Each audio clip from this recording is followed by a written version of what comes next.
जय भोलेनाथ। आप सभी का दिन शुभ हो। भक्त जब भी सच्चे मन से भगवान शिव को पुकारते हैं या किसी भी संकट में होते हैं तो भोलेनाथ अपने भक्तों की रक्षा करने के लिए तरह तरह के अवतार धारण करते हैं। इसी तरह के कुछ बहुत ही प्रेरक और बहुत ही रोचक अवतार हैं जिनके बारे में आजकल आपको शिव पुराण कथा में बताया जा रहा है। आज शिव पुराण कथा में आप रसपान करेंगे भगवान शिव के पिपलाद अवतार की कथा और कीर्ति मालिनी की कथा का। अगर आपने इससे पहले के अध्याय नहीं सुने हैं तो जरूर सुन लीजिएगा, जिसमें भगवान शिव के बहुत सारे अवतारों की कथा का वर्णन किया गया है। नंदीश्वर ने महेशावतार तथा वृषेशावतार का चरित्र सुनाकर कहा, महाबुद्धिमान सनत कुमार जी, अब तुम अत्यंत आहर्त पूर्वक महेश्वर के पिपलाद नामक परमोत्कृष्ट अवतार का वर्णन भी सुनो। यह उत्तम आख्यान भक्ति को बढ़ाने वाला है। मुनीश्वर, एक समय दैत्यों ने वृत्रासुर की सहायता से इंद्र आदि समस्त देवताओं को पराजित कर दिया। तब उन सभी देवताओं ने सहसा दधीची के आश्रम में अपने अपने अस्त्रों को फेंककर तत्काल ही हार मान ली। फिर मारे जाते हुए वे इंद्र सहित संपूर्ण देवता तथा देवर्षि शीघ्र ही ब्रह्मलोक में जा पहुंचे और वहां ब्रह्मा जी से उन्होंने अपना वह दुखड़ा कह सुनाया। देवताओं का यह कथन सुनकर लोक पितामह ब्रह्मा जी ने सारा रहस्य यथार्थ रूप से प्रकट कर दिया और कहा कि ये सब तो त्वष्टा की करतूत है। त्वष्टा ने ही तुम लोगों का वध करने के लिए तपस्या द्वारा इस महातेजस्वी वृत्रासुर को उत्पन्न किया है। ये दैत्य महान आत्मबल से संपन्न और समस्त दैत्यों का अधिपति है। इसलिए अब ऐसा प्रयास करो कि जिससे इसका वध हो सके। बुद्धिमान देवराज, मैं धर्म के कारण इस विषय में एक उपाय बताता हूँ, सुनो।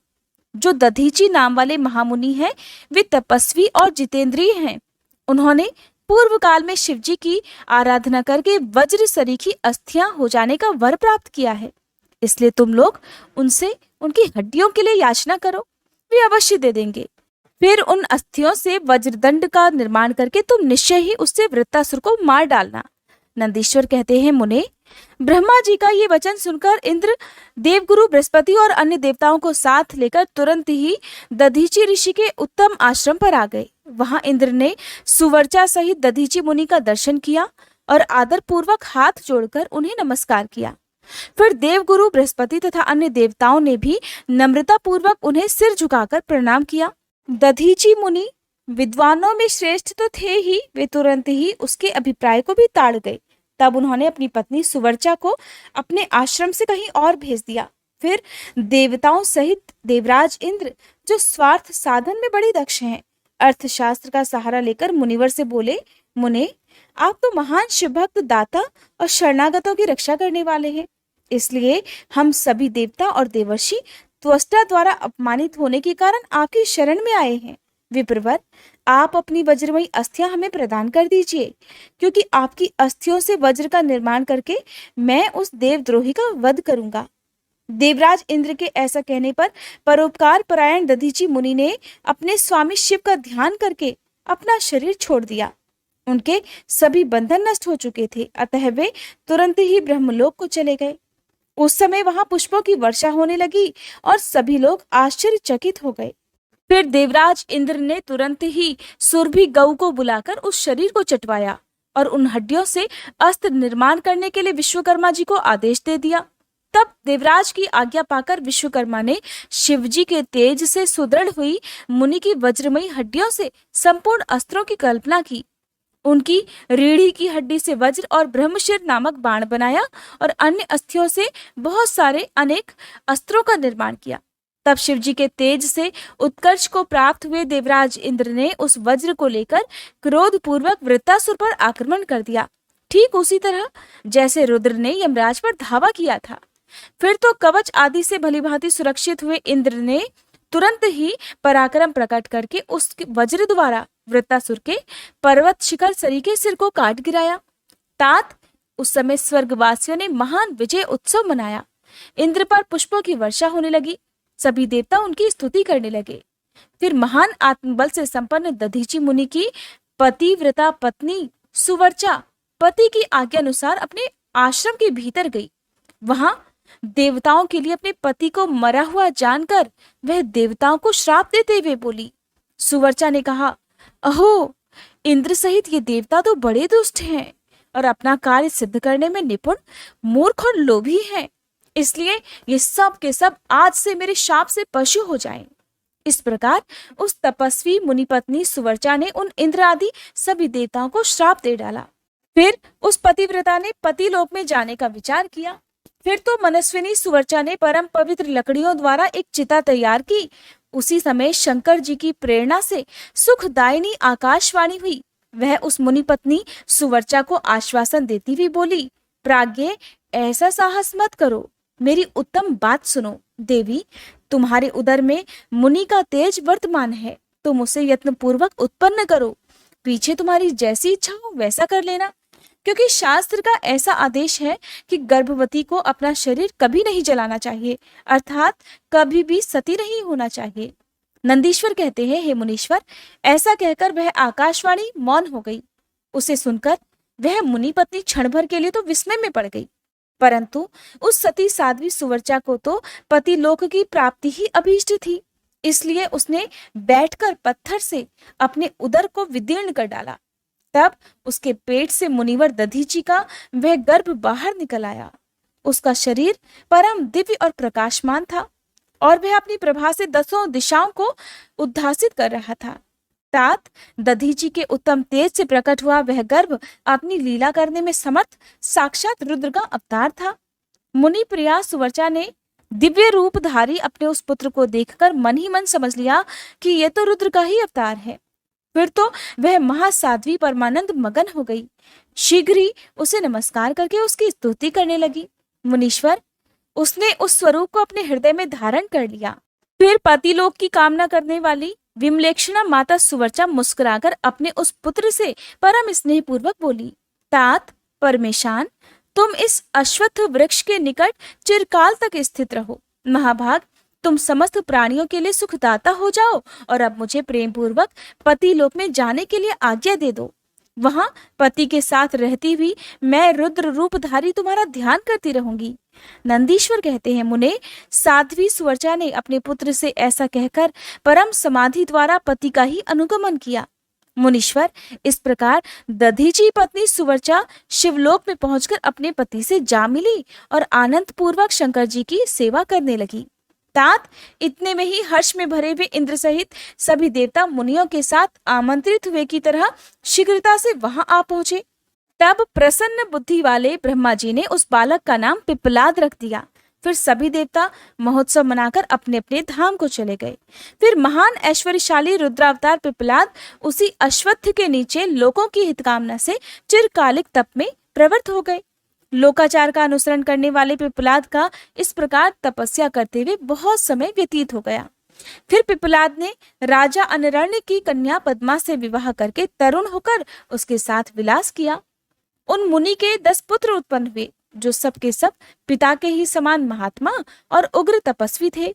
वे अपनी माता पद्मा के सुख को बढ़ाने वाले हुए। इस प्रकार महाप्रभु शंकर के लीला अवतार मुनिवर पिप्पलाद ने महान ऐश्वर्यशाली और नाना प्रकार की लीलाएं की।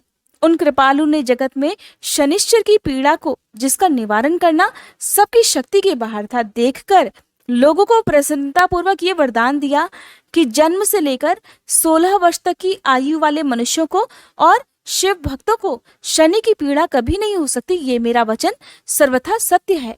यदि कहीं शनि मेरे वचन का अनादर करके उन मनुष्यों को पीड़ा पहुंचाएगा तो वह निसंदेह भस्म हो जाएगा।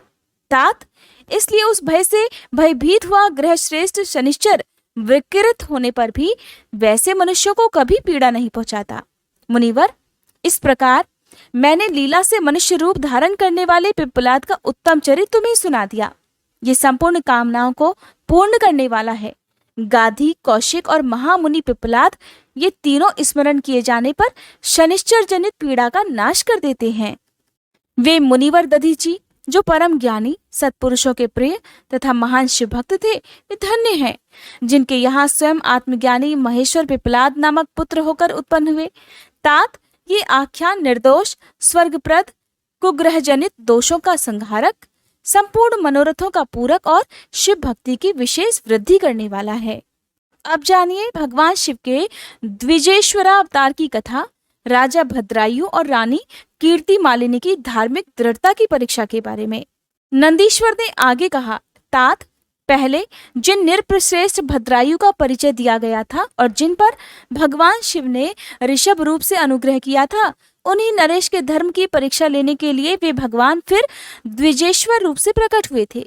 ऋषभ के प्रभाव से रणभूमि में शत्रुओं पर विजय पाकर शक्तिशाली राजकुमार भद्रायु जब राज सिंहासन पर विराजमान हुए, तब राजा चंद्रांगद तथा रानी सीमंतिनी की बेटी सती साध्वी कीर्ति मालिनी के साथ उनका विवाह हो गया।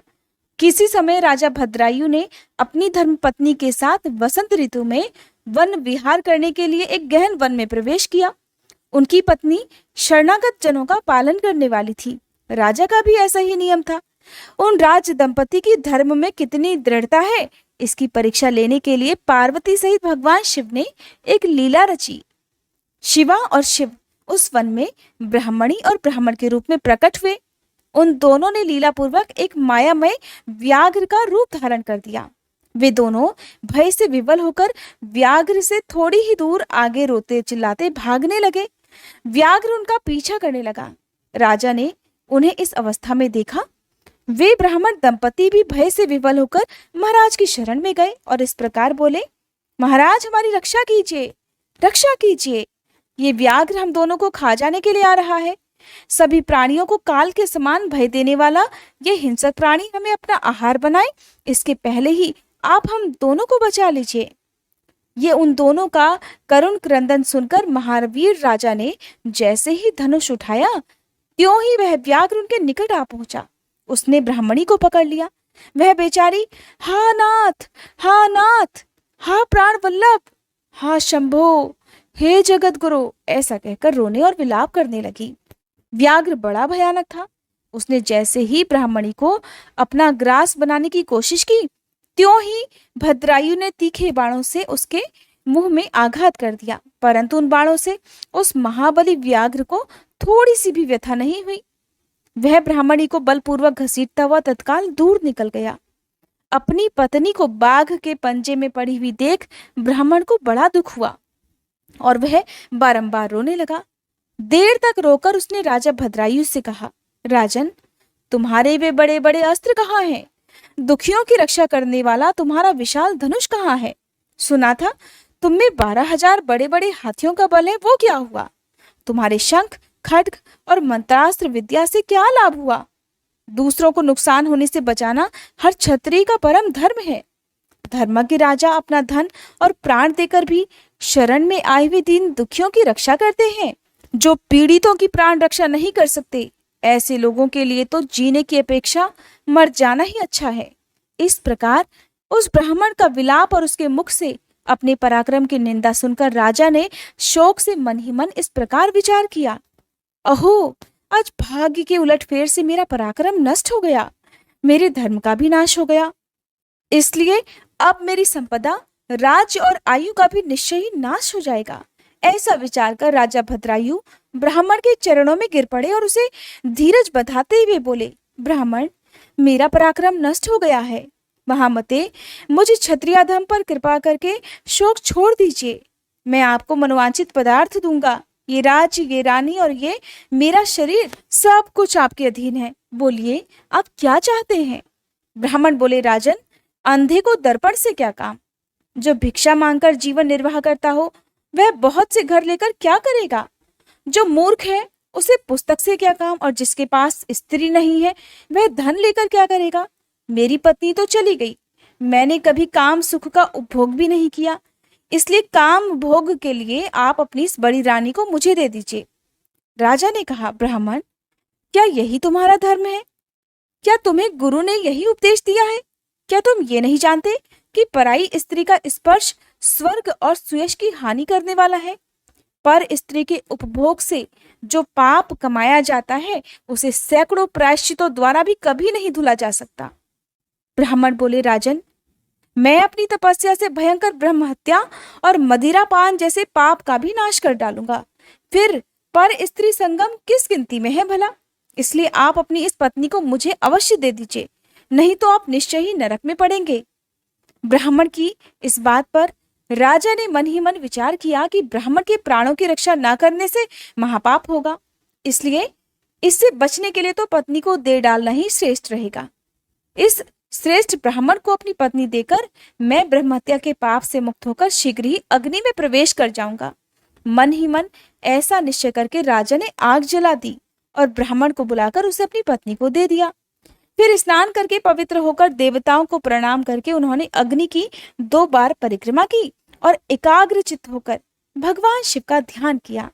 इस प्रकार राजा को अग्नि में गिरने के लिए तत्पर होता देख जगतपति भगवान विश्वनाथ सहसा वहां प्रकट हो गए। उस समय उनके 5 मुख थे। मस्तक पर चंद्रकला आभूषण का काम दे रही थी। कुछ कुछ पीले रंग की जटा लटकी हुई थी। वे कोटि कोटि सूर्यों के समान तेजस्वी थे। हाथों में त्रिशूल, खड्गवांग, कुठार, ढाल, मृग, अभय और पिनाक धारण किए हुए बैल की पीठ पर बैठे हुए भगवान नीलकंठ को राजा ने अपने सामने प्रत्यक्ष देखा। उनके दर्शन होने पर आनंद से युक्त होकर राजा भद्रायु ने हाथ जोड़कर उनकी स्तुति की। राजा की स्तुति करने पर पार्वती जी के साथ प्रसन्न हुए महेश्वर ने कहा, राजन, तुमने किसी अन्य का चिंतन ना करके जो सदा सर्वदा मेरा पूजन किया है, तुम्हारी इस भक्ति के कारण और तुम्हारे द्वारा की हुई इस पवित्र स्तुति को सुनकर मैं बहुत प्रसन्न हुआ हूँ। तुम्हारे भक्ति भाव की परीक्षा लेने के लिए मैं ही स्वयं ब्राह्मण बनकर आया था। जिस बाघ ने ग्रस लिया था वह ब्राह्मणी और कोई नहीं, ये गिरिराज नंदिनी उमा देवी ही थी। तुम्हारे बाण मारने से भी जिसके शरीर को चोट नहीं पहुंची वह व्याघ्र तो माया से बना हुआ था। तुम्हारे धैर्य को देखने के लिए ही मैंने तुम्हारी पत्नी को मांगा था। इस कीर्ति मालिनी की और तुम्हारी भक्ति से मैं अत्यंत संतुष्ट हूँ। तुम कोई दुर्लभ वर मांग लो, मैं उसे अवश्य दूंगा। राजा बोले, हे देव, आप साक्षात परमेश्वर हैं। आपने सांसारिक ताप से घिरे हुए मुझ अधम को जो प्रत्यक्ष दर्शन दिया है, यही मेरे लिए महान वर है। देव, आप वरदाताओं में श्रेष्ठ हैं। आपसे मैं दूसरा कोई वर नहीं मांगना चाहता। मेरी तो यही इच्छा है कि मैं, मेरी रानी, मेरे माता पिता, पद्माकर वैश्य और उसके पुत्र सुनय, इन सब को आप अपना पार्श्ववर्ती सेवक बना लीजिए। फिर रानी कीर्तिमाली ने प्रणाम करके अपनी भक्ति से भगवान शंकर को प्रसन्न किया और ये उत्तम वर मांगा कि हे महादेव, मेरे पिता चंद्रांगत और माता सीमंतनी, इन दोनों को भी आपके समीप निवास प्राप्त हो जाए। भक्त वत्सल भगवान गौरीपति ने प्रसन्न होकर तथास्तु कहा और उन दोनों पति पत्नी को इच्छानुसार वर प्रदान करके वे क्षण भर में ही अंतर्ध्यान हो गए। इधर राजा ने भगवान शंकर का प्रसाद प्राप्त करके रानी कीर्तिमालिनी के साथ प्रिय विषयों का उपभोग किया और 10,000 वर्षों तक राज्य करने के बाद अपने पुत्रों को राज्य देकर उन्होंने शिव जी के परम पद को प्राप्त कर लिया। राजा और रानी दोनों ही भक्ति पूर्वक महादेव जी की पूजा करके भगवान शिव के धाम को प्राप्त हो गए। ये परम पवित्र, पापनाशक और अत्यंत गोपनीय भगवान शिव का विचित्र गुणानुवाद जो भक्तों को सुनाता है, जो विद्वानों को सुनाता है या खुद स्वयं भी शुद्ध चित्त होकर पढ़ता है, वह इस लोक में भोग ऐश्वर्य को प्राप्त कर अंत में भगवान शिव को प्राप्त हो जाता है। नंदीश्वर कहते हैं, मुने, अब मैं परमात्मा शिव के यतिनाथ नामक अवतार का वर्णन करता हूँ। हे मुनीश्वर, अर्बुदाचल नामक पर्वत के पास एक भील रहा करता था। उसका नाम था आहुक। उसकी पत्नी को लोग आहुका कहते थे। वह उत्तम व्रत का पालन करने वाली थी। वे दोनों पति पत्नी महान शिव भक्त थे और शिव जी की आराधना पूजा में लगे रहते थे। एक दिन वह शिव भक्त भील अपनी पत्नी के लिए भोजन खोजने के लिए जंगल में बहुत दूर तक चला गया। इसी समय संध्या काल में भील की परीक्षा लेने के लिए भगवान शंकर एक सन्यासी का रूप धारण करके उसके घर आ गए। इतने में ही उस घर का मालिक भील भी चला आया और उसने बड़े प्रेम से उन यतिराज का पूजन किया। उसके मनोभाव की परीक्षा लेने के लिए उन यतीश्वर ने बड़े दीन वाणी में कहा, भील, आज रात में यहाँ रहने के लिए मुझे स्थान दे दो। सवेरा होते ही मैं यहाँ से चला जाऊंगा। तुम्हारा सदा कल्याण हो। भील बोला, हे स्वामी जी, आप ठीक कहते हैं, फिर भी मेरी बात सुन लीजिए। मेरे घर में जगह तो बहुत थोड़ी है, फिर भी उसमें आपका रहना भला कैसे हो सकता है। भील की ये बात सुनकर स्वामी जी वहां से जाने को तैयार हो गए। उन्हें जाने को देखकर भीलनी कह उठी, प्राणनाथ, आप इन स्वामी जी को जगह दे दीजिए। घर आए हुए अतिथि को निराश मत लौटाइए, नहीं तो हमारे गृहस्थ धर्म के पालन में बाधा पहुंचेगी। आप इन स्वामी जी के साथ बड़े सुख से घर के अंदर रहिए और मैं बड़े बड़े अस्त्र शस्त्र लेकर घर के बाहर खड़ी रहूंगी। पत्नी की ये बात सुनकर भील ने सोचा, अपनी पत्नी को घर से बाहर निकालकर मैं भीतर कैसे रह सकता हूँ। सन्यासी जी का कहीं और जाना भी मेरे लिए बड़ा अधर्म कारक ही होगा। अब ये दोनों ही कार्य गृहस्थ के लिए सर्वथा अनुचित हैं कि मैं अपने घर आए हुए अतिथि को भेज दूं या अपनी पत्नी को बाहर इस खतरनाक जंगल में सोने के लिए छोड़ दूं। इसलिए मुझे ही घर के बाहर रहना चाहिए। जो होनी होगी वो तो होकर ही रहेगी। ऐसा सोचकर आग्रह करके उसने अपनी पत्नी को और सन्यासी जी को बड़े आनंद के साथ घर के भीतर सुला दिया और खुद वह भील अपने अस्त्र शस्त्र लेकर घर के बाहर ही खड़ा हो गया। इसके बाद जो कुछ भी हुआ उसका वृतांत आप सभी अगले अध्याय में सुनेंगे। उम्मीद है ये वीडियो आपको पसंद आई होगी।